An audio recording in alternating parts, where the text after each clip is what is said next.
We then swapped, and Matt did the kid thing outside, and I built the report that they needed, and we launched our food recall. From there, the lawyer said, now, I know you're tired, I know you want to sleep, get home. Because you're probably going to have media at gate once it goes live. Released. And we did. We didn't have the type of uptake he was expecting, which was really great. And a lot of our community as in consumers really supported us and were all amazing. I think we fielded hundreds of calls, and we kind of expected abuse, and we just got love from everyone, which was amazing. So yeah, we went about 48 hours without sleep.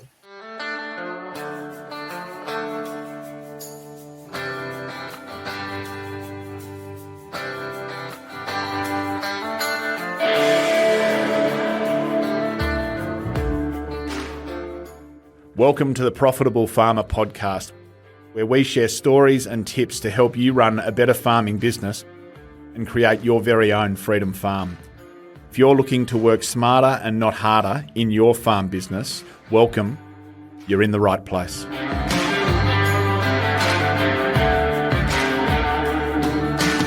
G'day everyone, Hutch here. I hope this finds you incredibly well.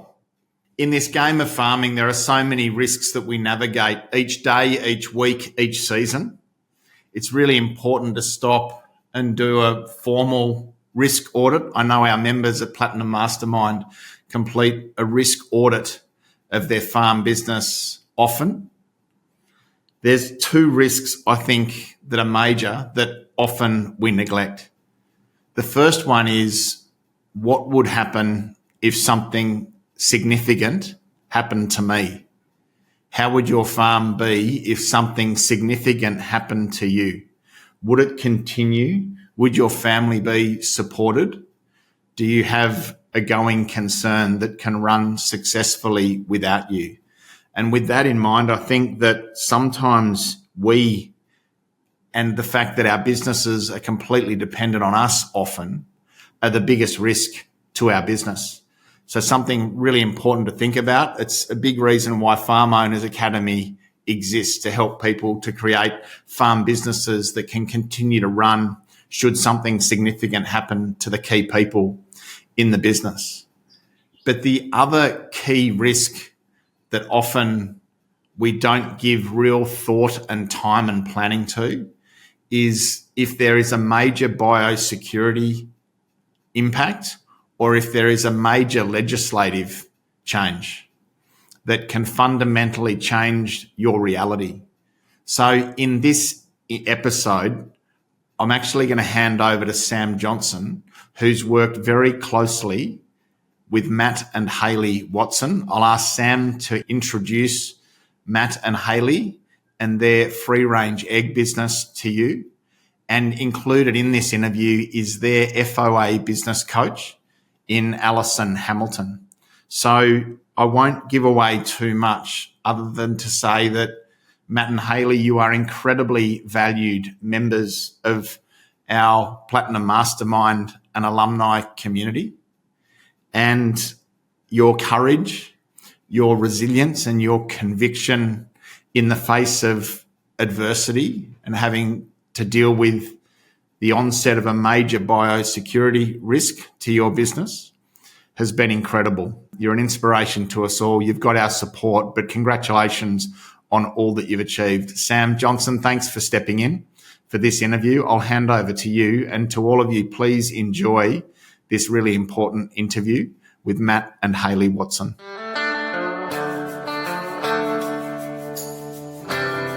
G'day everyone. Today I'm taking over the podcast from Hutch. He's let me loose with the reins. For those of you who don't know me, my name's Sam Johnson, CEO for Farm Owners Academy, and I'm joined today by some amazing members of ours, Matt and Hayley Watson. G'day Matt and Hayley, how are you? Hi, Good, thank Sam, you. how are you? Good, thank you. And Alison Hamilton, one of our awesome coaches. Alison, g'day, how are you? Very well, Sam. Happy to be here. Awesome. So today we're going to work through a story and share Matt and Hayley's journey. Very inspiring story of resilience in farm business ownership, and a lot of lessons in there that anyone can take away in terms of how to think through when things don't go to plan and how to kind of get the courage to go again and what can happen out the back end of that. So Matt and Hayley, thank you so much for being with us today and being open to share your story. No worries. Happy to be here. Awesome. So team, just keen to give everyone an overview. Tell us a little bit about your farm business now. So what do you farm? Where do you farm? And give us an indication of the scale of the business. Yeah, so we're about 15 k's southwest of Warwick in Queensland. We are a pasture-raised egg operation. We've got 9,000 birds in a continuous replacement cycle. So to achieve that, we actually have to have a 10,500 bird capacity. That just helps us to not have big drops in our egg numbers so that we can continue our cash flow consistently.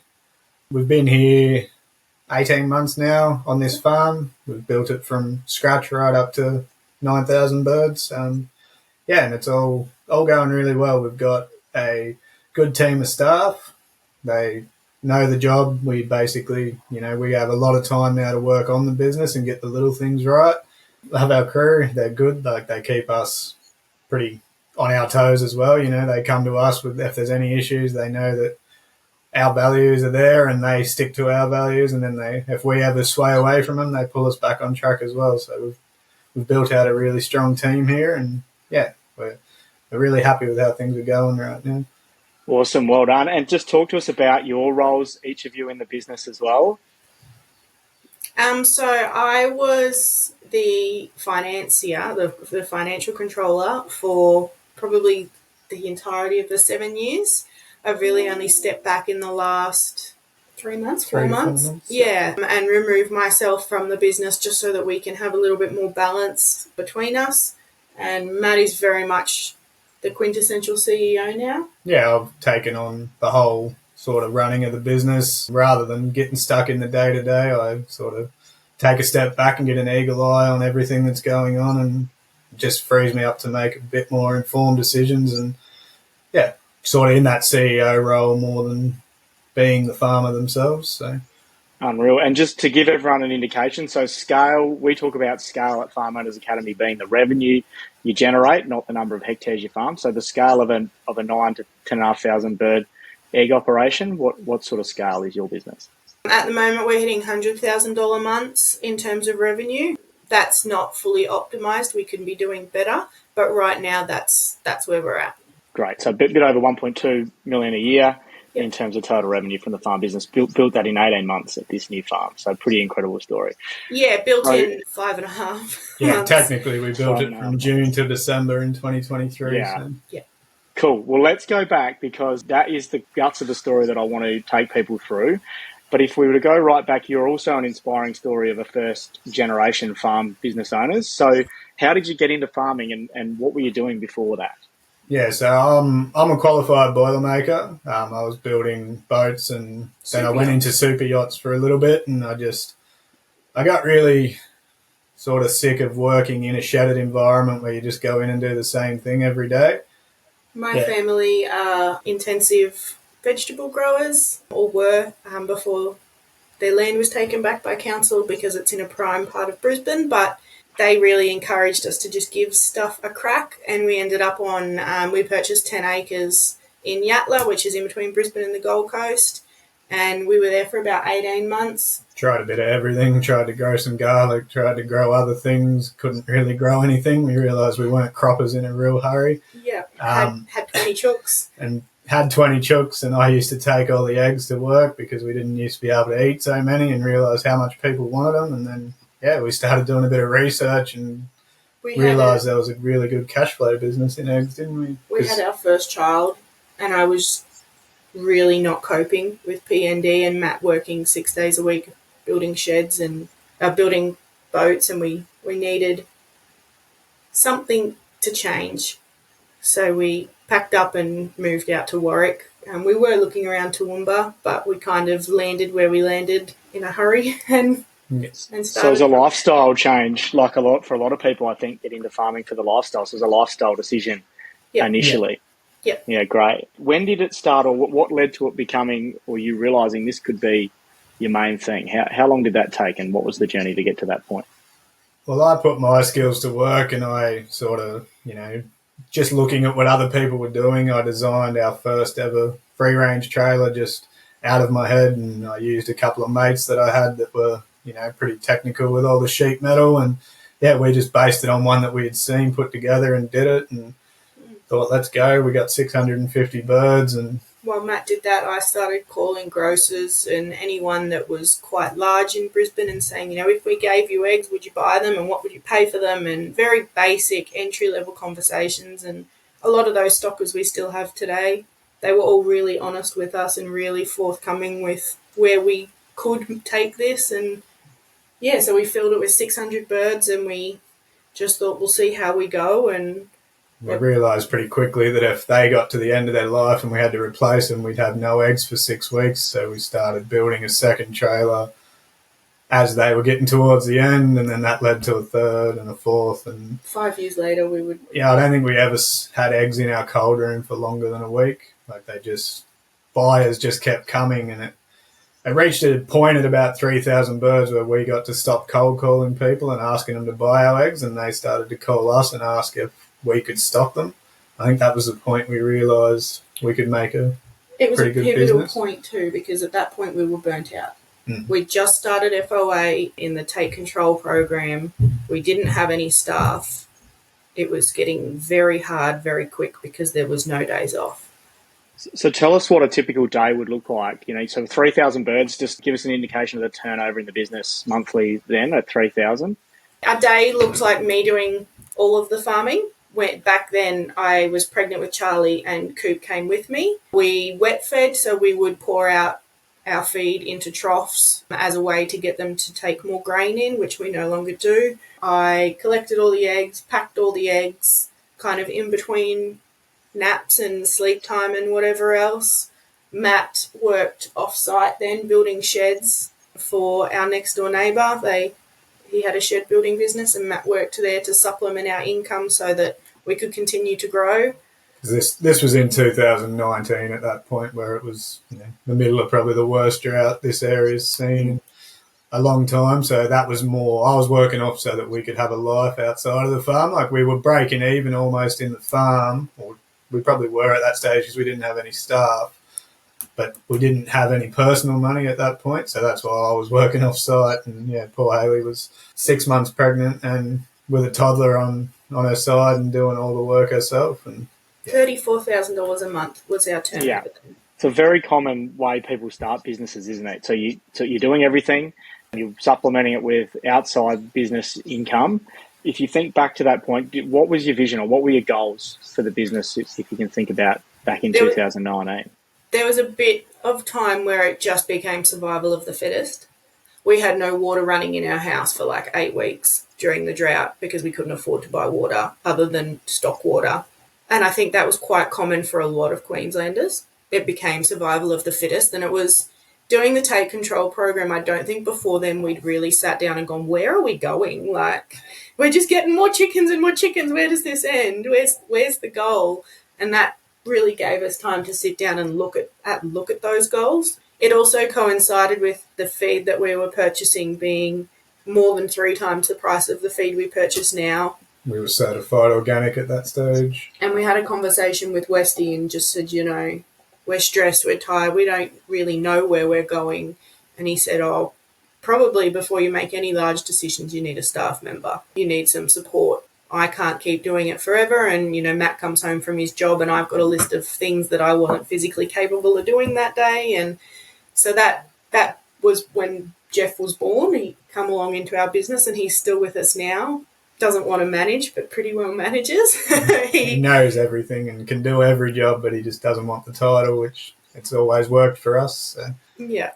Right, so you brought Jeff on. How did you feel about that step? Did you feel you could afford it? What, in reflection, how did you feel at that point? I think we knew our numbers well enough because by then we'd already built the cash flows. We already had projections. We knew where we were going. We knew well enough that we could afford to continue to pay his wage for a certain number of months at a time and just make sure that we could keep up. We also got a wage subsidy for him, and there's still wage subsidies for today for people that struggle to afford stuff.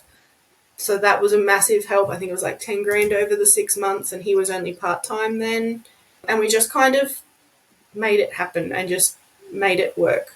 Did we think we could afford him? Not really, but...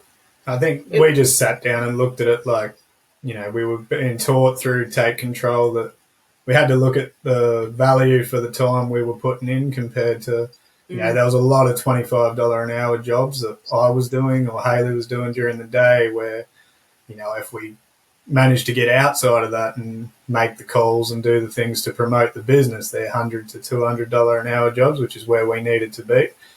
So I think that was the tipping point for me, that realisation that I don't have to do all the jobs just because they're there.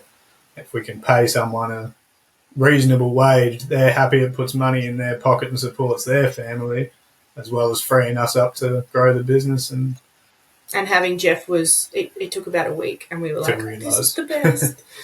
So what did you realise as soon as you brought Jeff on then? So you had this kind of epiphany all of a sudden that, you don't have to do everything. What did that free you up to do? What did you realise? For me, it gave my family back a little bit. Like, Matt didn't come home, and the guys that he worked with would usually go to the pub, and Matt would call me and say, can you pick me up, because I know I've got hours of work ahead. And so I'd meet them at the pub, pick Matt up, take him home, and he'd go out into the paddocks then for 2 or 3 hours in whatever I hadn't been able to get done or fix or change or whatever else. And then he'd come in about 8, 9 o'clock at night, and I got Matt back for that time. So that for me was a big, our family is a little bit better.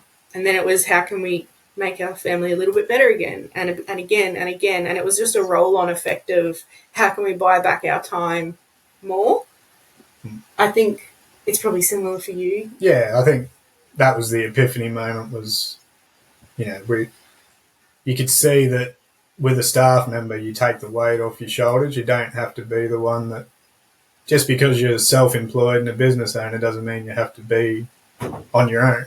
Like, we want to run a business, not just be self-employed and doing all the work ourselves. So. Love it. That's great. Alison, I might just get your reflection on this. So, Alison, you coach a number of our Platinum Mastermind members now. What do you observe when people kind of put on that first employee, or how important is that? Oh, look, it's a huge game changer. And I think the beauty of Matt and Hayley is that they embrace change quite well. They're willing to learn and grow. And I can see that it's been a huge game changer for them, and their staff and team have just grown with them, and they're continuing to get what they desire, as Hayley just mentioned, their family life, the things that are really important to them. They know what they are, and they're go-getters to get what they want. Awesome. Thanks, Alison. 2019, we're in the middle of one of the worst droughts in Australia for your area and through New South Wales. Grain prices were through the roof. You've got this new business, 3,000 birds-ish, and just taken on your first team member. Hayley, you've had your second little one by that stage. Where are you off to then? Are you working through the Take Control program? Then what?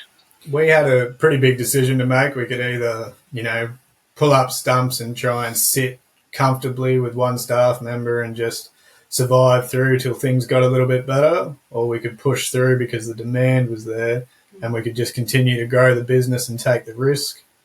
And as we usually do, we chose the latter and jumped right in and took the risk and kept growing the business out as quickly as we could. So, and it was worth it. Growth was the goal. Yeah. And COVID came around, so we didn't get to a top producers event for ages after we finished Take Control. And so we were already working towards our 7,500 bird goal.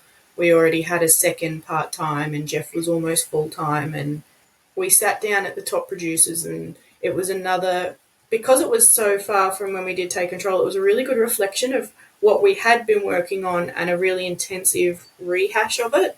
And it gave us, we actually stood up at the end of the 2 days and said, we've just bought another 1,000 birds in the lunch break.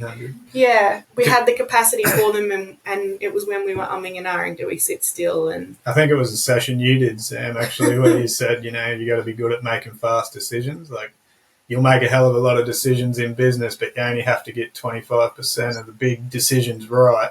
Like, you don't have to get every decision right that you make, and some you just got to make quickly. So we went out at the lunch break and made the decision on something we'd been really umming and ahhing about, and we come in and grabbed the microphone and told you guys, and it was a real big moment for us that we'd just made a massive decision, and it paid massively. So.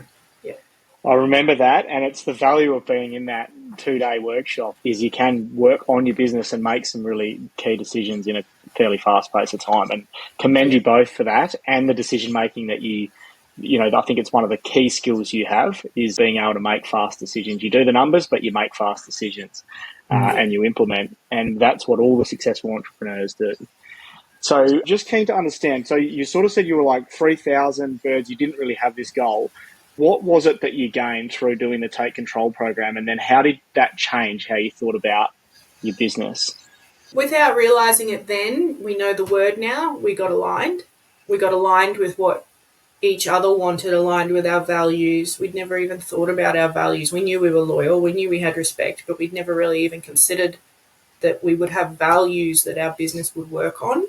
We gained alignment in all parts of life and farming and direction and future, and what I thought was my perfect future and what Matt thought was his perfect future. And half of it was almost marriage. Like, a lot of it was, farm business coaching, but a lot of it was marriage too. Like, you see so many people drift apart because they don't know what they want or what the other person wants, and that was so amazing for us to gain at an early stage in our business, was this forward movement together.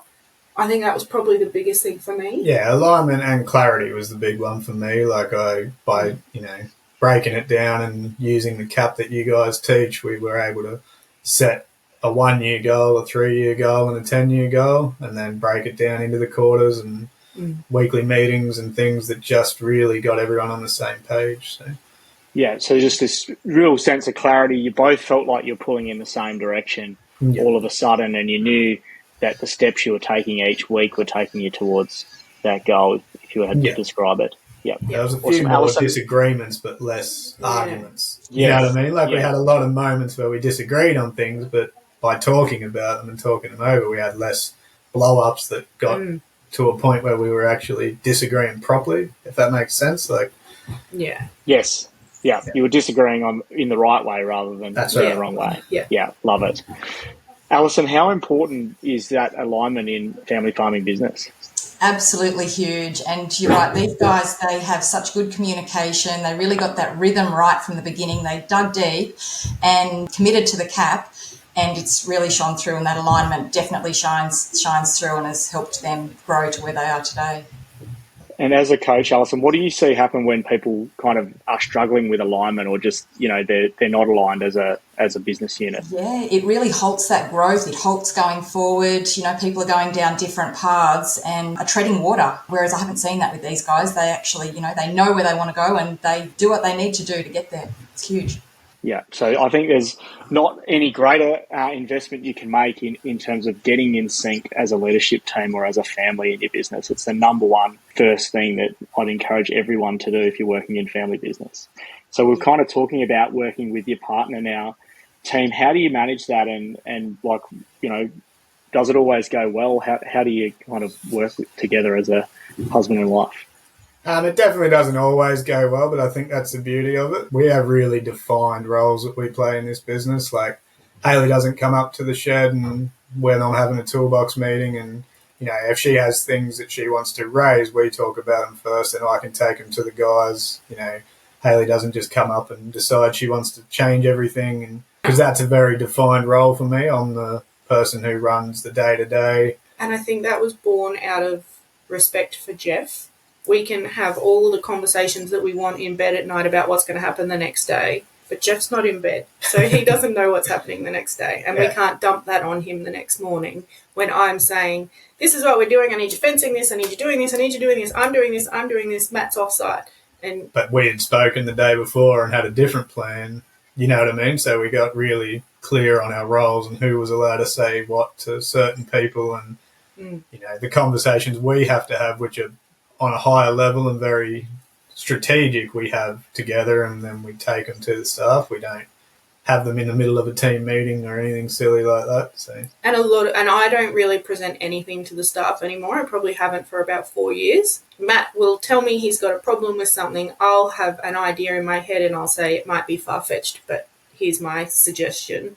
And Matt will take that to the boys and go, Hayley's had another left wing idea. What do we think? And sometimes it absolutely pays. There's some that I can hang my hat up on. They're awesome. And then there's others that are like, everyone's like, no, that was really silly. Like, we won't go there. But that's our decision-making metrics, so that everybody's aligned with the decision that we're making. We put some hard boundaries around business and personal life. Like at 4:30, we have locks on our phones that don't let us on social media or view emails or anything, and we just spend that time together. And we don't talk about the work unless we really have to. And we just... That's dipped a few times. Yeah, it dips when you're in growth or crisis or anything like that, obviously. But that's a pretty hard rule. We like to have our family time as well, and it coincides with once we get home with the kids, because we don't want to, be ignoring our kids because we have to make a decision about the business. So, yeah. So it's really that's a really important point you make, and just creating that space for when the family conversations are going to happen, when are we going to have business conversations, and setting some boundaries around that. It's really, really, really great advice. So you talked about your vision kind of got clearer. You had this goal for 7,500 birds. What was that, a 10-year goal? What sort of time frame were you looking to achieve that? We don't really work towards 10-year. We have a 10-year, but we kind of work towards 1 and 3. We like fast pace, I suppose. The 7,500 birds, it wasn't really clear on our why, was it? We thought it was, but it was an 18-month goal. It was just, and it just sort of come out of my head at one point of I wanted to be able to clear $10,000 an acre of revenue. I think I said that to you on a call, and you're like, well, I want to challenge that thinking. Is that the scale the business needs to be at, or is that just a figure you've landed on and now it's stuck in your brain? And I think it was, because... We hit that figure in the 18 months that we had as our time frame. Chickens are very good in that we can launch a trailer and know when that's going to happen. And in 6 months' time, we know exactly, like right now, we haven't done any trailers for 8 months, but right now Matt's building our 7th to go into production, which has been coming for 6 months. We had that very easily mapped out. So 7.5 to go from 3 to 7.5 it was intensive, but it was staged and set, and we knew the lifetime of the chickens and how to achieve it without putting ourselves under financial stress. So I get this sense that your alignment was sort of increasing. You're getting really clear on this vision for the future, and the professionalism in the business was lifting, right? So then what happened? Tell me what changed. We got to 7,500 and we didn't really like the idea of sitting still. It just didn't quite feel right. And so we had a conversation with our accountant, who is very strategic, and we love him. A plug for Clinton Peak, because he's the second best decision we've ever made for our business. He sat down with us and said, if you've got the capacity, why are you stopping? So we had a conversation with you, Sam, and we brought in Clinton as well for a coaching call and discussed, we had the room to go to 9,000 on the old farm. Why were we stopping at 7.5? And I guess that's kind of where we worked through the limiting belief around 7.5. We had hit a ceiling, I think, where we were just stuck with a figure in our head that was good enough, but it wasn't really the scale that the business could reach. Talk to me about the business at 7,500 birds. So, we were talking about 3,000, you were kind of just enough to cover an employee. Matt, you were still working off farm. 7,500, what did that look like in terms of cash for you guys? And we were paying ourselves enough, not well, but enough, like most business owners do. We had a manager and 2 full-time and 1 part-time staff member under that manager. We had a really great crew there as well. Jeff was Ray's sort of right-hand man, and then Matt was just kind of the floater that was just here, there and everywhere, working both within and on the business, more so on than within, but you needed to be within sometimes to work on. And I was quite removed and mostly just doing the finances. I still helped with the sales part of it, which isn't really my forte. It's more Matt's now. And we just kind of juggled family in there as well. We had quite a good work-life balance at that point. You'd bought some time back. Yes, we weren't making mass money. We were saving a little bit, but not a lot. And that was enough at that point. But I think buying that time back and seeing that it allowed me to move into the CEO role and not have to work off farm also created a little bit of comfortableness. Like we got pretty comfortable with living that life and just enjoying our time together. And, we could have stayed there, but there was still a burning desire to grow the brand out, I think, and, put our pasture-raised eggs on retail shelves all over Queensland was where we started thinking from there. Yeah, and I see the possibilities. I think there's a large distinction in this time for us that we didn't realise. I've had lots of conversations with farmers since where they say things like, how did your husband go putting a manager on? And that was great. There was no loss of ego there because our production rates went up. Like everything boosted when we had a manager because Matt was looking at feed rations. He was speaking to nutritionists. He was checking that the feed was going out at the right optimal time, not doing it. Everything compounded after that. Yeah, by putting someone else in that role and they can wear the day-to-day stress. Like I said earlier, we were able to look at it from an outside perspective and make them little 1 or 2% changes that really increase your production and get your business on the right track. So. It's a very important distinction, and often we see this so often where farm businesses put in a manager and they get a lot of those day-to-day $25 an hour tasks off their job. They instantly find more profitability in their business because they're freed up to have the space to go and find the opportunity. And most entrepreneurs are good at fixing problems and finding, opportunity and going and pursuing them. The thing that holds us back often is our capacity to go and do that. And that team member really does that for you, doesn't it? So, Alison, I'm just interested in your thoughts here. You'd been coaching these guys for about a year now. What were you seeing and what have you observed through that period? Yeah, look, they've worked really hard on their rhythm, which they've spoken about, and their org chart to bring this to fruition. They've learnt to say no and that stop doing, which many people struggle with, but these guys have dug deep on that and have been able to let go because they're true to their values and they know what their values are, and I think it's really paid off. And that rhythm of the meetings and when discussions have and who wears what hat, they've been really disciplined in executing that, and it's certainly well and truly paying off. It's great. Awesome. You've done some numbers. What changed for the business? It was kind of like paying you what you needed. You had your time back. What was going to change from going from 7,500 birds to 9,000 birds? Because I remember that conversation very distinctly. Yeah, we were not going to get anywhere fast. We had a great life and we had a great crew and they were like family and everyone was doing really well, but we weren't going anywhere. That was kind of the reason for growth to 9,000 was that we realised our point of break even wasn't back when we thought it was at 3,000 at a greater capacity of staff and at a greater lifestyle. It was more like 6. So there wasn't a great deal of room there in terms of profit. So we could, if we had the room, continue to grow slightly more than what we'd already done, and why wouldn't we? So we went to the bank with a proposal and got all of that together and got the funding for that.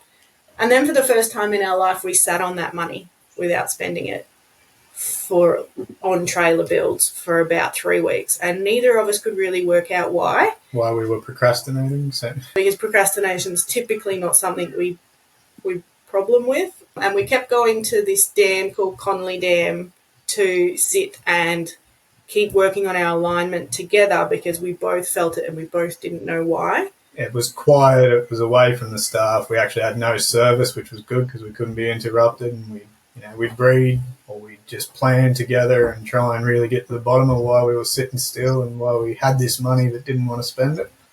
Yeah, so you secured this finance, but talk to me about what changed for the business in terms of profit, because you're at break even. Just because this is an important point for a lot of people, I think we get our businesses to the point where the goal becomes, as long as I make enough to pay the bills, everything's okay, and we stop there and we get stuck. So talk to me about what was going to change, because this is really important, I think, before we get into what happens afterwards. What was going to change in terms of your free cash flow in the business? For me, it was hearing succession for farms. We didn't have to deal with that, but we also had 2 children that we were going to have to deal with that eventually. And if we never got ahead, we were always going to be relying on the business to pay us forever. And I think everyone's in business to draw their money out. Like, Nobody wants to be in business to work their freckle off to get nowhere. Even if it's small increments, everybody wants to get something out of it. We were at the point where it was tiny, tiny increments. It was 80K profit on our 7,500 birds. And by making the shift But we didn't see that profit. No, that's the question. And scaling up to 9,000, we had the potential to jump. Yes. Do you remember what the figure was? Yeah, 240. Yeah. So it was a very, very, very steep jump. And it was, to go from 80K profit, which we weren't really seeing because we were reinvesting it all in the farm and using our own money to build trailers, to, I think it was 100,000 in finance is all we had to take out to increase that profit margin to 240K. Was just instrumental. And that's not using our profit currently to build the trailers. That was, a shift in thinking. I think it was more, can we use finance rather than cash flowing them? Yeah, and just a bit of leverage there with the bank's money to increase our profit without going into any more major debt. So this is a very important point. The big step in profitability, a very small change overall to your operation. What did you need to change to go from, other than access to finance, to build another trailer and put on the extra 1,500 chickens? What else needed to change in your business? We needed 2 extra trailers, one to go from 7.5 to 9, and then one as a floater, which with Matt being able to build them meant we couldn't equipment finance them, which worked out to be perfect. We just used some equity to purchase all of the material, and Matt got building. I think the major change that we needed was the way we looked at money. Yeah. So there was no extra team members? You didn't have... No, we worked... I think we needed an extra half of a full-time equivalent because we made a habit of, while we were growing, to overstaff the farm. So we'd actually already got to a point where we could accommodate 9,000 birds quite easily with the current staff members we had. So, we didn't have a jump in wages. We didn't have a jump in pretty well any of our key components, a little bit more feed and a little bit more packaging. But, they were very minor expense increases to get that profit margin way up. So, nice one. So, Alison, just keen on your reflections here, looking back at this period for Matt and Hayley as well. Yeah, look, I think these guys, they know their numbers, and that's really important. They work with their numbers regularly, and their decision-making, I think Hayley touched on it. They're not procrastinators, but they do think about their decisions, and they make calculated decisions and do their research. They're not afraid of putting up their hand and asking for help, which I think has also really been an important part of this step in their journey. Nice one. Thanks, Alison. Yeah, getting a great team around you, not just the people that work for you, but decision makers, decision support advisors is absolutely critical. So, team, where are we now? You've secured this finance. What year is it? And then tell us what happens next. We secured the finance at Christmas time in 2022. January 2023, we received a phone call to say that there was a potential that a disease was coming from our farm and that it was making people sick. Could Safe Food Production and Biosecurity Queensland come out? And we said, when? Tomorrow? This afternoon? Let's hop to it. And they came out the next morning and had a look over the farm and all of our practices and all the things the staff were doing, because we were still operating then, so they got to see it all, and they gave us an A+ rating. They don't give ratings, but they verbalised that it was an A+, and they gave us a copy of the report and said, we've taken a heap of swabs, we'll let you know, but it looks as though it's all good. We had our first holiday that was longer than a night booked in the 7 years. So we were off to Western Australia, and we said, should we go? Maybe we should cancel. And they said, no, take your holiday. Everything looks fine. We can't see any problems with birds. We can't see any problems with anything. And then we got on our holiday, and we got about 2 days in, and we were in a motorhome. What are they called? Yeah. Winnebagos. We'd gone from Perth down to Bunbury, and we were going to go to Esperance and back, and we were visiting family. Thank goodness that we were, but we got a phone call to say one of the tests has come back positive. We don't know what for. And then we got another call about 6 in the afternoon to say, no, it's positive. Get home now. Get home now. So we drove back to the Winnebago place. My uncle picked us up and dropped us at the airport, and we flew home about 1 a.m. About 12:30 with the kids. That was probably the lowest point for either of us, because they were wearing what we were going through. And it was really clearly articulated to us by my uncle that there well-being needs to be put first above everything else. And so we got that early, and that stuck with us early. So we worked fairly early on the boundaries around when we talk about this, how we talk about this, and we kept it really clear-cut. Did you understand the ramifications of it at that stage, or you Absolutely just not. flying We home knew to we figure were out what coming you needed? home to have a conversation with Safe Food about a potential recall of our eggs, which We having started. that in your mind for 12 hours while you're on planes and just thinking about the damage it could do to our brand and all the things that we've worked so hard for And was the people that were fairly supposedly horrendous. sick. Yeah, and we've been told that there was people very sick in hospital, and we didn't know whether that was true or because we hadn't seen any reports, which you don't get. You're just a producer; you just get told what's going on. So it was quite. We got off the plane. Big... We still hadn't slept. We went to your parents' place in Brisbane because it was the closest house we could go to. I started the process of calling lawyers. Matt started the process of building out his stocker list, who he'd gone to in the last 6 weeks. And from there, we then swapped, and Matt did the kid thing outside, and I built the report that they needed, and we launched our food recall. From there, the lawyer said, now, I know you're tired, I know you want to sleep, get home. Because you're probably going to have media at your gate once it goes live. Released. And we did. We didn't have the type of uptake he was expecting, which was really great. And a lot of our community as in consumers really supported us and were all amazing. I think we fielded hundreds of calls and we kind of expected abuse, and we just got love from everyone, which was amazing. So we went about 48 hours without sleep.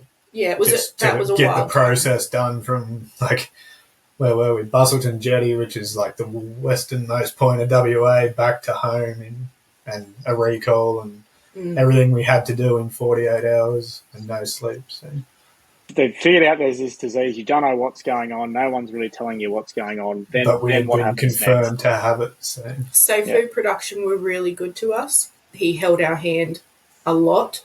And also one of the vets at Biosecurity Queensland were amazing to us, and we kept saying, come to the table, literally come to our dining table and talk us through what's next. What's got to happen. Because you keep sending us these big long PDFs that we need to read and help. So they continued to come to the table, literally, and talk us through each step. So the first step was to recall the eggs.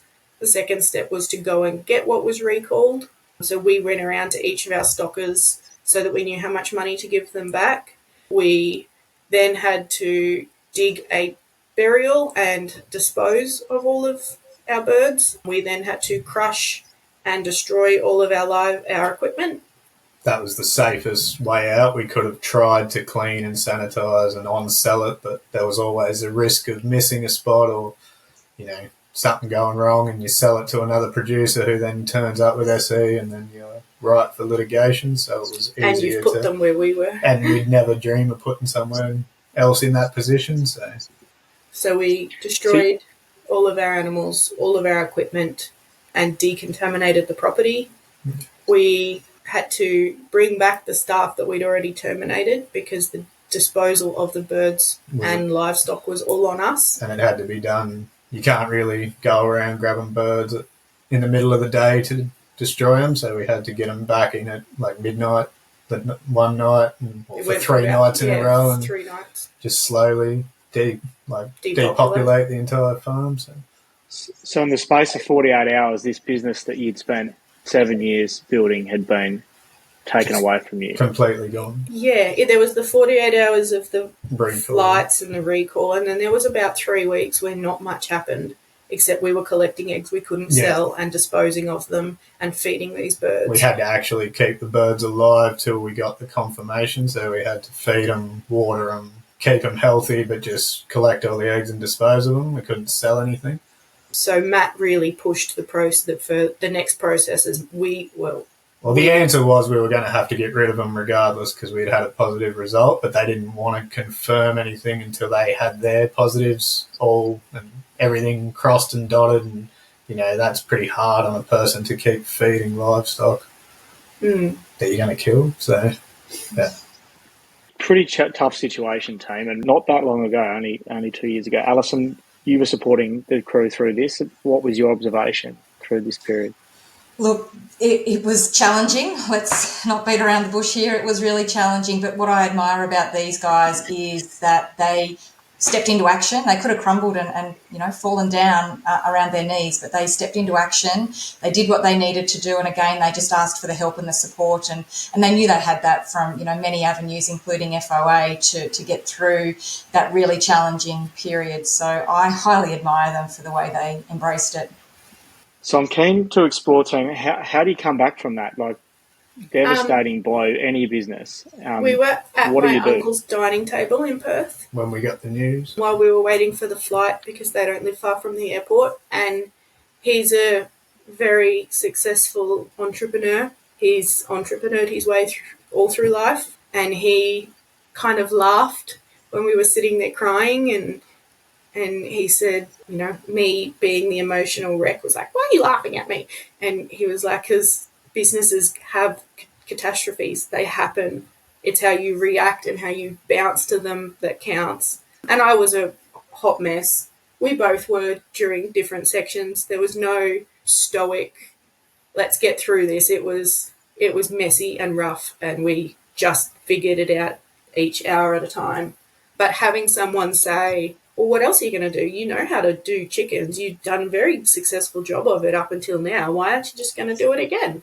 And that basic, simple thinking and taking all of the emotion out of it was like, well, yeah, what else are we going to do? We might as well try again. Like, we do know how to do this. So, and that was kind of when the conversation sort of started was, well, how quick could you do it? Like, how quick could you build again? Like, how much stuffing around was there in hindsight now in those years of growth that you could do again now? And we said we could probably turn it over in 12 months. And the shock on his face was like, well, do it then. Go for it. Like, just, and Clinton was the same. He said, why don't you have a crack? Like, what have you got to lose? You can only sort of, You can't get worse. Yeah, like you're in a pretty bad spot right now. What's going to be worse? So the decision to go again, what did you have to take, or what were the first few things you had to kind of get sorted to be able to restart? We had to get comfortable with the fact that we probably couldn't use the property we were on for a minimum of 2 years, and we knew that was too long to sustain. Like, we had that finance from the bank, which was going to be used up pretty quickly now to survive and live. And so we had to be okay with the fact that even though we'd said we want to live on this property forever, that wasn't going to be the case anymore. So we jumped on realestate.com to look for another property, and the first thing that popped up is the one we used to sit at Connolly Dam that we were speaking to before and look at and say, geez, wouldn't it be nice to renovate that house and buy that block of land? And it's actually a funny story. At the Purse House Christmas party 2 weeks before it all happened, we got chatting to a guy, and he said, oh, you look like you dislike people as much as me, because him and Matt were sitting on their own. And we said, yeah, we're not really big crowd people. And we just got chatting, and he said, you'd make really good neighbours to my feedlot. You should buy this house that I'm going to sell. And we both gushed and said, oh, we love that house. We go to Connolly Dam all the time. And, we're not in a position to have 2 properties. Thank you. And we went home and we're like, oh, wouldn't that be nice? And I like renovations, so we said, how nice would that be? And that was the first one that popped up. So we quickly called Purse House and said, can we have his number? And he remembered us, and he said, I'll pass you over to my son. That was the start of the real, where we had to have some conversations and ask unreasonable questions of good people. Like, we called the son and we said, can you meet us in town for a coffee? We want to buy your property, but we're going to have a big old story for you, and you're going to probably... And we're going to We're probably going to mess you around for 6 months till we work out how the hell we're going to do it, but we are committed and we're going to buy the property. And we did. We took them for a coffee, and by the end of the conversation, they were willing to remove it from the market and give us, I think they gave us 5 months in the contract to work out how to buy the place. So that was the first of the unreasonable conversations you had to have. There was a heap looking back on that. And I think it would be cool for people to just appreciate this, because you don't have to wait for a crisis to make unreasonable requests. So can you just take us through some of the other things? And I'm sure you will have some people you want to thank towards the end of this video. But what were some of the unreasonable questions you had to ask? So we worked out really quick that we'd need equipment, obviously. Like, we didn't even have a tractor or anything. So we had we come to the deep dive. That was the first step. That was after we had just finished killing our livestock, and we didn't even tell you, Sam, before you got us up on stage that we'd killed all the sheep the day before the morning we got on the plane. And you're like, are you sure you're right to do this? We're like, yeah, well, let's go. But yeah, we sort of put it to the room there. We told our story, and we had a GoFundMe going, which had no traction, and just, I think said if there's anything that isn't going to inconvenience anyone, is there any help we can have? Yeah, like we said, we're going to need tractors. We're going to need land for one. Like, we didn't have the land at that time, and the offers of support we got through there, like through the Farm Owners Academy, Platinum Mastermind, was just incredible. Like, we were offered blocks of land in all different states. We were offered tractors. We were offered holidays. We got given an Airbnb for a week free of charge to just get out and get our head right. So there's way too many people in that room to thank, and I think they all know who they are. But yeah, and then the next big one was we said, well, we've got to get this block of land. How do we do it? Like, we're going to need a loan, and it looks like it's going to have to be a government loan. So we approached our local member in Warwick, and we told him the story, and he was just gobsmacked by it. And we said, is there any chance of getting in front of the Ag Minister and trying to get some sort of government loan to purchase the property? This is our business plan. Like, you'd looked at it, a few other people had looked at it. We had a pretty set plan with very accurate numbers on how we rebuild. And the Minister for Ag declined him twice. So then we had another unreasonable question to ask, and we phoned Woolworths and said, will you support us in trying to get this meeting with the Ag Minister? And he said, absolutely. We were already supplying Woolworths at that point, just into 20 of their Brisbane stores. And he said, yeah, let me make some calls. And he got his governance team to contact the Minister for Ag, and we had a meeting 2 days later. So enough people asking the question on our behalf was enough. And in that meeting, we had half an hour, and they were 15 minutes late. And the secretary on the walk through Parliament said, you don't get an extra 15 minutes. You need to get it out 15 minutes. In 15 minutes. Don't like hustle through this. And so we sat down, and the second we sat down, we said, okay, we need a loan at 105%, please, or we need $500,000 cash. For infrastructure. And I'd Googled all these ways the government could assist people in times of crisis. And they said, well, you don't fit any of those. And I said, I know, but can you bend the rules? And they said, well, no, but we can finance the loan for the land. So they did.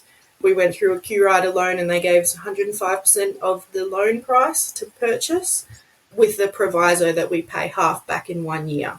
We had no idea how we were going to do that. We thought we had a bit of a plan for that, but we just took what we could and we moved forward. There were so many unreasonable questions that we asked of people, like our feed supply store Purse House. They knew well and good that they were helping us feed chickens that were going to die, and that we were then getting paid for 12 months, and they just held our hand. They couldn't have been better to us. Like, there's just hundreds of businesses that we could spend half an hour thanking for their support. We've just had a bore drilled, and we said, we desperately need the water. We're trucking water. We don't have the money.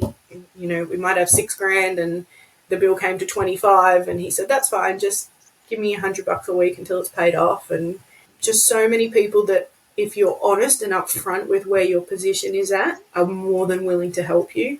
Yeah, it's just been endless. And almost all of that is over now, which, in terms of financials, which we're very proud of. It's just in terms of you've paid just about everyone back that you owe. Yeah. We've just got one Purse House bill, and we've got 2 borrowed tractors here that we haven't paid back. But because our tractor use isn't significant, they're not big, $400,000. Yeah, they're not gaining a lot of wear and tear and things. They just load and unload pallets of eggs. So that's been really a blessing. Yeah. So just want to pause for a sec, because it would have been easy to fold the business and to walk away and to leave a heap of people owed a whole heap of money. And so how do you reflect on the decision to go again, not just for yourselves, but in terms of the commitment you had with those people? I think the only way that we could have paid those people back in any sort of timely manner would have been going again. Not going again and both getting jobs, we would have just been covering our mortgage to stay in our home and our school fees and everything else. So paying those people back would have been a 20-year job. It would have been $100 a week here and $100 a week there. That's no way to treat someone that's supporting you. So we needed to do better. And in doing better was going again. We knew what we were doing. We knew how we were doing it. And we knew, based on our cash flows that we'd held for the last 4 years, what the next 4 could look like. Amazing. And so that was, and there was almost not a decision. Yeah, like one of our core values is integrity. And we said right from the start to these people, once we made the decision to go again, that we will pay the bills. We will get it back. It may take 12 months. And we stuck to it. Like, we made sure that we just stayed in contact with everyone, updated them every time there was a setback or something didn't make it to the farm in time, or you know what I mean, because it's business. Like, we were a new startup, there was delays, there was things that didn't go to plan, but we just communicated that to every single person we owed money to and had a clear plan for everyone. No one got prioritised over anybody else. Everyone got the same amount of Depending on the size of the loan. So it was all done on percentages, and and everybody was more than happy as long as we stayed communicative. So it's a great example of how to manage that situation well. Alison, your reflection through that process? Yeah, look, that was a long haul, and it was tough on both. But you're right, the communication, the openness, the honesty, the integrity that these guys have is what sort of has shone through. We had many a conversation, and I think the emotional roller coaster behind all of this was certainly playing high. But they know their numbers. They pitched in. They had a plan, and they really worked to that plan. And they've executed it really, really well with the ups and downs. Very proud of them. There was one time that Clinton, our accountant, messaged because I'd missed his phone call, and he texted me afterwards to say, "You're not screening calls, are you?" Don't do that. He said, "That's terrible. Don't do that." And I called him back. I said, "No, I just missed your call." He's like, "Good." And then there was another time, Sam, I think you talked me out from under the bed because it was just so much. Like, it was messy. It wasn't. We can smile about it now, but at the time it was. One day at a time sort of decisions. Yeah, you're talking about it really logically at the moment, but it was an emotional roller coaster, and you ebbed and flowed. And I think, we talk about in business, there's 3 skills that you need to have in place at any stage in business, and you're always working on these. The first one's tuning in, like your mindset, and I'm keen to just explore what were you doing to keep your mindset right through this in a second. Take stock, understand the brutal facts of wherever you're at, no matter what they are. And you guys did that really well. You really quickly kind of figured out what you did and didn't have. And, and then the third one's take control, get a plan. And you had a plan together really quickly to go again. So you did that really well. But the mindset piece, what were you doing through this period to keep each other supported and to maintain the mindset you needed to go again? I was diagnosed with post-traumatic stress disorder after the birth of our first. So a lot of those skills I'd spent the last 5 years building, and there was a lot of dips in my mental health throughout this journey, but we knew a lot of the skills and had a lot of the supports around us to survive those dips. We gave up drinking, cold turkey. We had one night where we had all of our goals written on bottles in our bedroom in our old house, like on a nice shelf. Because Alison said we don't celebrate our wins, and we used to have whiskey after the kids went to bed. We drank all of those in one night and realised just how quickly the problems can wash away, and how you could lose yourself in just drinking alcohol and, being blind to a lot of your problems. And then we had an FOA member come up to us and say during the floods she became a wine bottle a night drinker, and could we do our best to avoid that? And that was a real moment for us, so we both stopped drinking. I don't think we broke that drought until November that same year. 2023, there was fires that made it to only 500, 600 metres from our back boundary, right as we'd just got to 6,000 birds, and they were all surrounded by grass that was going to burn really quickly.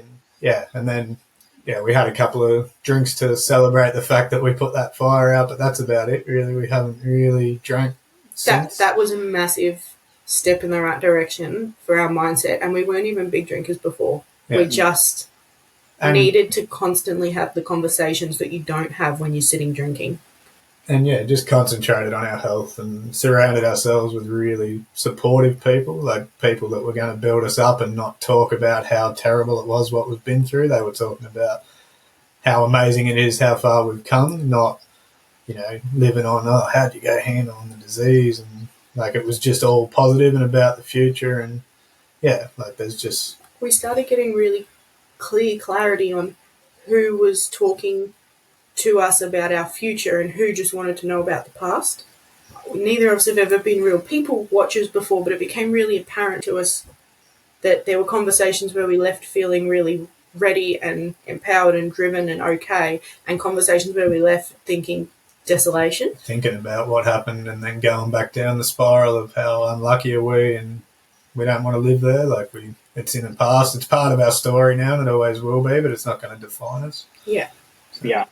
Yeah, it's a great point. I think we've become the average of the 10 people we spend the most time with, and often there are people who fill our cup and leave us feeling better than when we come into the room, and then there are those that take energy and unconsciously. You've got to be very careful. Yeah, a lot of people aren't doing it to make you feel that way. That's their personality traits and that's how they are. So you don't hold it against the person. You've just got to make a decision within yourself whether you want to be around that or not. So Tracy explained it to me like a balloon, and I said, how do I deal with that? Because some of these people I still have to speak to, and she said it's like a balloon. If you fill the balloon up with enough good things and you are constantly trying to feel good all the time, and that became our goal, when someone comes along and lets the balloon out, it's only a little bit. There's a lot of air to go, whereas if it's only a tiny little balloon, it goes straight away. That was a real moment for us in realizing that even though we are under the pump and we are busy and we are rebuilding and there's a lot going on, we need to focus on what feels good. So when we moved out of the house, we moved literally, we made the decision and we moved within 48 hours later because the kids weren't coping, and we just feel good.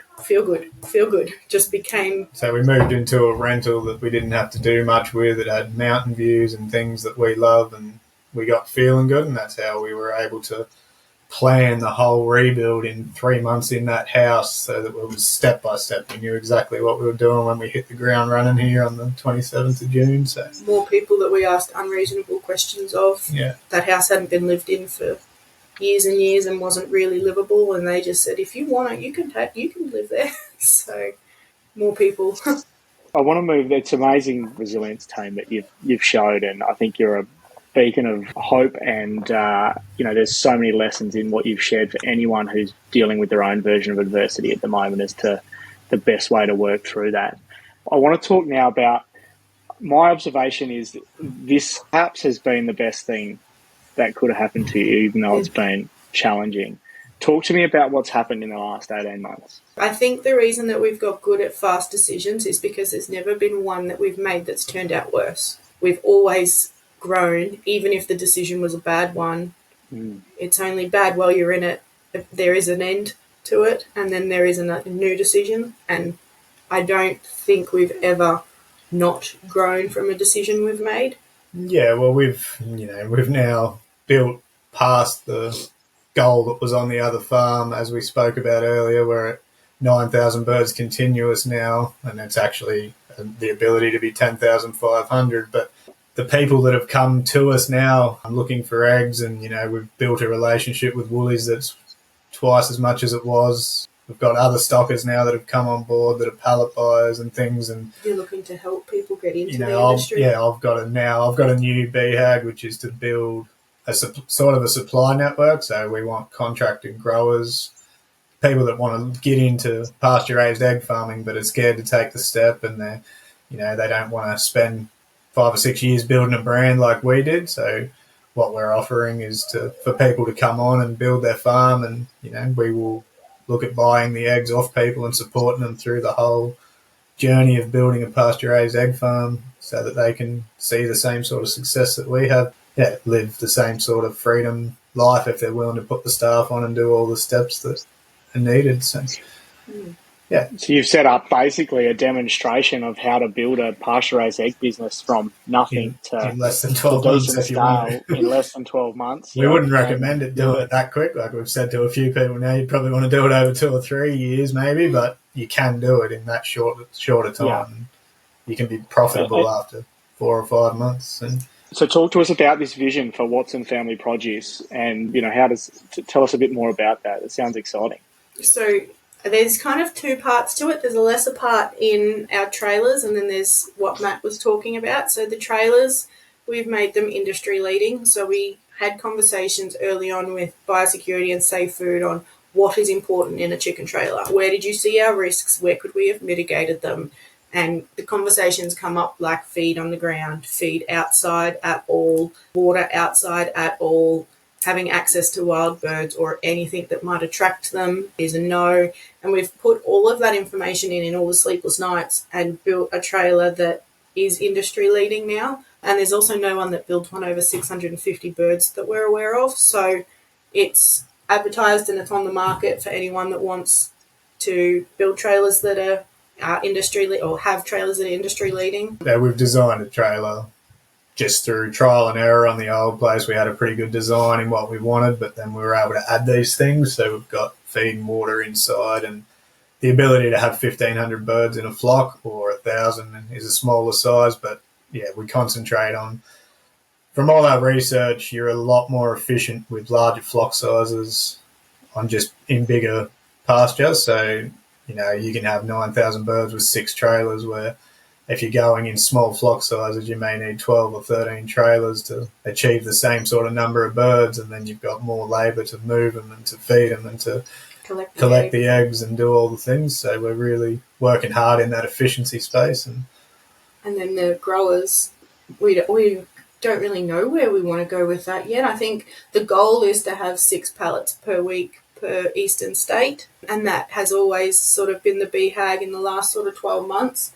But at the moment, it's just been really fun helping people want to start. We've got one couple that we're chatting to, and he knows lots about poultry already, but hasn't started and hasn't taken the leap. And I think us being able to support him through that will make that happen very quickly for him and get him profitable very quickly, because he's got the knowledge behind him from Matt. Yeah, and the overarching goal, like Hayley said, is we want to make pasture-raised eggs available to the wider consumers. So we, from the start, have made a strong commitment to putting them on retail shelves and not just doing the farmers markets and all the things that most smaller sort of scale producers do. Like, we want the standard customer to have the ability to go to a Woolworths shelf or an IGA and look and see pasture-raised eggs next to all the other ones, and then they can make an informed decision on the food they're eating and where it comes from and what they want to do. Like, they can choose them. They don't have to spend a whole nother morning the next morning going to a farmer's market just to find pasture-raised eggs. So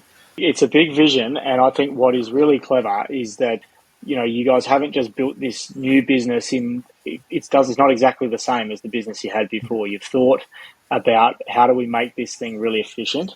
So I'm just keen for you to share some of the changes between your old business and this business in terms of how much more efficiently it runs, and what are some of the key things you put in place. Well, the big one is the trailers. Like, they have been a game changer. So they're 1,500 bird trailers, as I said, and it just, it makes the day-to-day, so the collecting of the eggs and the packaging, everything gets done a lot quicker. We've also put in a system where every egg that leaves the farm is palletised and wrapped, so the truck just comes and backs up to the gate, never enters the farm. Or we have a grey zone. Yeah, we have a grey area. So we have a very high biosecurity as well, which helps increase everything efficiency-wise. Like, we don't let anyone on ever that can ever cause any risks. But, yeah, it's more, and a good crew of staff that understand how we want to run it. So, yeah, everything comes more efficiently. So the silo, we've got a bigger silo with more capacity, so your grain can be delivered. That truck doesn't drive the same ground that our farm utes drive. Our staff wash in and wash out. We really stalked the big guys in terms of biosecurity and what they did. We, went through their job ads where they have biosecurity documents and took those and looked over them and implemented our own version. And they've actually been really great in actually talking to us. Another unreasonable call, we just Googled it and picked up the phone and called them one day and asked them some suggestions. That led to an hour-long conversation, and the trailers on the old farm ranged from 450 to 1,000 to 1,500. We gained a lot of efficiency in having a uniformity in that. What else? The house is at the front, so there's no common driveway. The house is away from the farm so that we can separate where we're working and when. And just really clear and define KPIs and goals for the staff. Like, we've gone right to the point of, we've taught our staff exactly what an efficient KPI is production-wise as well as waste. So because they're on the ground in the paddock and doing the job, and if you don't explain it right, they don't really understand why they're doing the job and trying to hit certain waste percentages or lay percentages. And so, we've really got everyone in the same headspace so they all understand how the business runs and why it runs the way it does. So the advantage for someone who might be thinking about a pasture-raised egg business is that they can come in and plug into all those systems that you have. You don't have to try and figure it out yourselves. You've built this over 7 or 8 years now, plus learnt a heap through the trials and tribulations that you've had in terms of how to make sure that you're setting yourself up to mitigate a lot of those biosecurity risks and those sorts of things. They can tap into that wisdom. Plus, it's a really profitable business that you've set up, and so people can come and plug straight into that and be a part of the Watson family produce brand. Is that correct? That's the goal, And we have a pretty strong belief in, we want to make other families freedom farmers, basically, you know what I mean? The ability to, they can choose to jump in every day and collect the eggs and do the work if that's what they want, but we give them a clear outlay to say, 3 full-time equivalents will get you to this or whatever, and then they can work it out for themselves. If they have the passion and they want to be with the birds every day, then they can do that. They don't have to be like us, where we're choosing to work on the business more so and build this brand out and make Watson Family Produce a household name. It gives them freedom to choose. Yeah, it gives them freedom to just be the farmer if that's what they want to do. So amazing. If someone wants to get in touch with you about that, how would they contact you, team? Just Watson Family Produce on social media, Facebook and Instagram is easiest. We do have a website too, watsonfamilyproduce.com, but it's pretty easy to find. I think we're the first thing that pop up on Google now. And we can put an email in the footer. In the show notes. Yep. Nice one. Alison, just keen on your reflections the last 18 months. What have you observed from these team, and what are you most proud about? I'm so proud of these guys. They have just come so far, and I think they've worked on so many elements of this puzzle themselves, the business, their team, their family is so important to them, and it's just so wonderful to see it all sort of coming to fruition because, it has had its challenging points, which we've discussed, but I'm just proud of these guys because they put in the hard work, because they are so aligned and so together on this journey, because they ask for help and they're willing to learn, and, amazing to watch. Well done. Thank you, Alison. Thank you for the way you've supported Matt and Hayley as well. Matt and Hayley, a couple of reflections finally. What are you most proud of? Well, I think the resilience that we've shown through the whole process. There was a lot of moments where we could have quite easily give up, as you sort of said, Sam, and it was never really an option for us. We had a story and we wanted it the way we wanted it, not like we didn't want to be defined by a total loss and that was it. That was the end of our journey. Like, we didn't see that as an option. So I think to make a plan and then follow it pretty well step by step, apart from a few minor setbacks, and reach where we wanted to reach. It's just, the resilience we've learnt from it, and actually learning the meaning of that word. It's not just, you run into a fire or you bounce back from something. There's a lot more to unpack in resilience than just what you do. Like outworking your ass to the bone. And I think it's a credit to Hayley mostly because the cash flows were so accurate during this time that I knew exactly how much money I had to spend at any given point. If I was building a trailer and we got a bit low because the eggs hadn't come on quite as quick, I knew that I had to pull up a little bit. But every step of the way, we could work through those cash flows and change and chop things, and it never faltered. I think we missed our goal by less than 10 grand in revenue by the time we had run it out to. And that was just through some delays by some birds. It was 40, and that was in birds. That birds were delayed a month. Yeah, it was a month delay in the birds arriving. So, but as far as the build and everything, I had a certain amount of money to do the trailers and things, and we were so close with that, it was ridiculous. So, it's just a testament to how good Hayley is with our numbers, and she's teaching me how to do it now. And once you know them, things get a lot easier. So. Amazing. And Hayley, what about you? Our growth as people. Both of us have.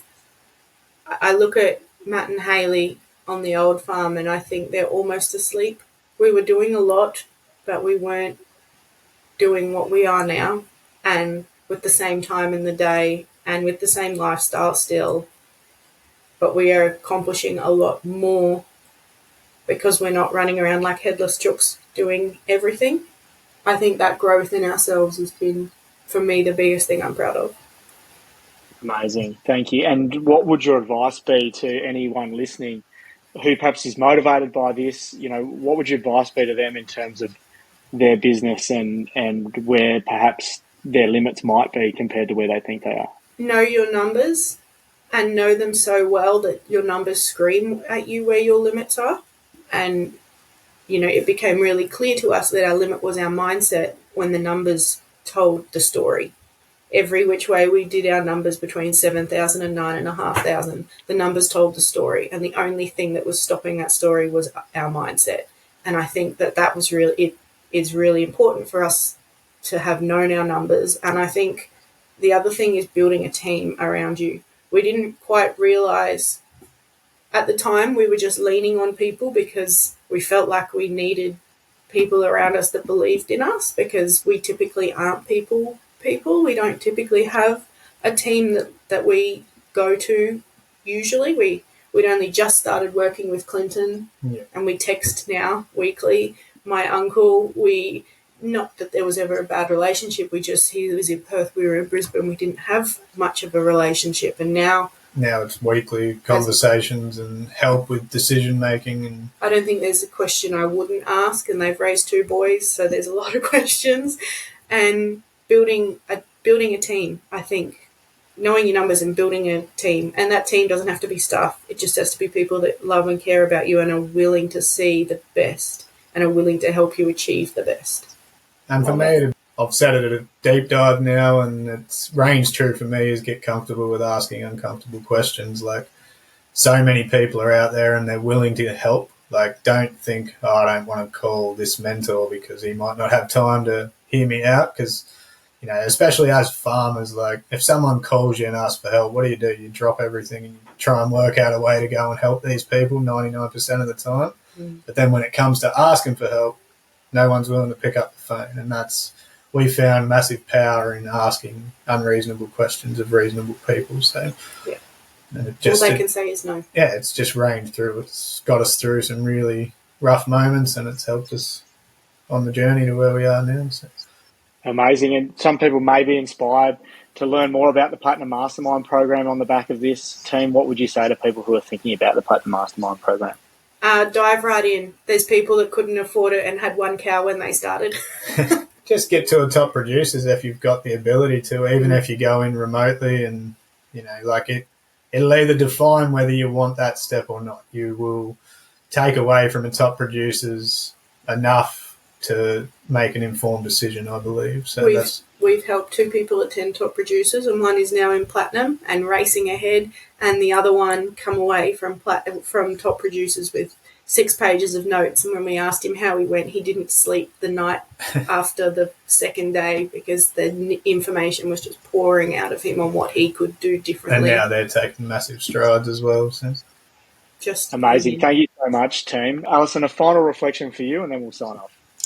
Oh, look, it's just been so wonderful to be part of your journey the last almost 3 years through this roller coaster. And I just love the way that these guys connect, work, and it's been a pleasure to coach them, really, even through the highs and the lows and the tears and the ups and the downs. Their willingness to learn and put in the work has made my job as a coach really enjoyable. Thank you, FOA, Sam and Alison, particularly, as well as everybody else that we've reached out to. We graduate in February, and we're very excited. Well, thank you, Hayley. We're looking forward to celebrating with you at your graduation. It's going to be fun. You have it, ladies and gents. A very inspiring story. I'm reflecting on a conversation we had with Maria Roberto on the podcast where she talked about resilience, and she called resilience the ability to advance despite adversity. And I think these two are no better reflection of that than anyone else that we work with. Matt and Hayley, thank you so much for what you contribute into our community and for sharing your story today. And for everyone listening, we hope that that's helped inspire you. There's always opportunities, and entrepreneurs are resourceful and they figure out a way through whatever they're faced with. So Look forward to seeing some of you at our Top Producers Workshop shortly. And Hutch, thank you for letting me take on the podcast. Bye for now.